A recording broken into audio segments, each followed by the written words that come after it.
হাই everyone, যিসকলে মিন্ত্ৰাৰ পৰা shopping কৰি ভাল পায় এই ভিডিঅ'টো তেওঁলোকৰ বাবে।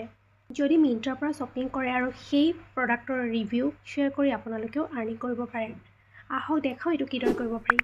প্ৰথমে মিন্ত্ৰা এপছটো খুলি লৈ প্ৰফাইলত গৈ আল্টিমেট গেম ক্লেনত জইন হ'ব। তাৰ পাছতে আপোনালোকে যিমানখিনি প্ৰডাক্ট কিনিছিলে মিন্ত্ৰাৰ পৰা সেইখিনি ওলাই যাব। তাৰে এটা প্ৰডাক্ট লৈ সেই প্ৰডাক্টটোৰ ফটো বা ভিডিঅ' দি ভালদৰে প্ৰডাক্টটোৰ বিষয়ে লিখি আপোনালোকে ছাবমিট কৰি দিব।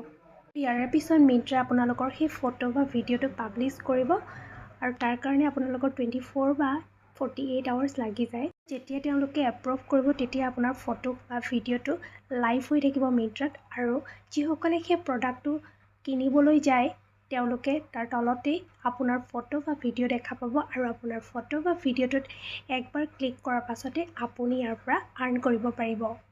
তাৰ কাৰণে আকৌ আপোনালোকৰ ফটোখনত 6000 ভিউজ থাকিব লাগিব। লগতে আপোনালোকে যিটো আৰ্নিং কৰে সেইটো আকৌ আপোনালোকে কোনো ধৰণৰ বেংক ট্ৰেন্সফাৰ কৰিব নোৱাৰিব।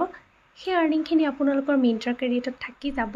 নেক্সট টাইম আপোনালোকে যেতিয়া মিন্ত্ৰাৰ পৰা কিবা বস্তু পাৰচেছ কৰে তেতিয়া সেই পইচাটো আপোনালোকে ইউজ কৰিব পাৰিব। ইণ্টাৰেষ্টিং হয়নে? গতিকে দেৰি নকৰি এতিয়াই জইন হওক আল্টিমেট গেম প্লেনৰ লগত আৰু মিন্ত্ৰাৰ পৰা আৰ্নিং কৰক।